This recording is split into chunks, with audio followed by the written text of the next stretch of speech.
На сегодня какой день массажа? Сегодня у нас пятый. Пятый день, да? Сегодня у нас пятый день массажа. У нас массажистка классная. За 5 дней такие результаты шикарные. Дочь у меня стояла на носочках, сейчас уже ровно стоит. Скоро ходить начнет в пирс, иншаллах. Да, иншаллах. Благодаря Асель ханым. Всем Худай халаса.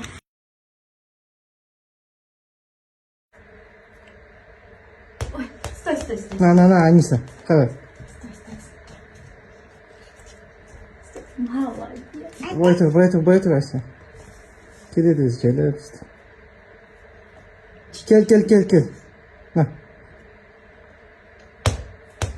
На, телефон. Эй! На.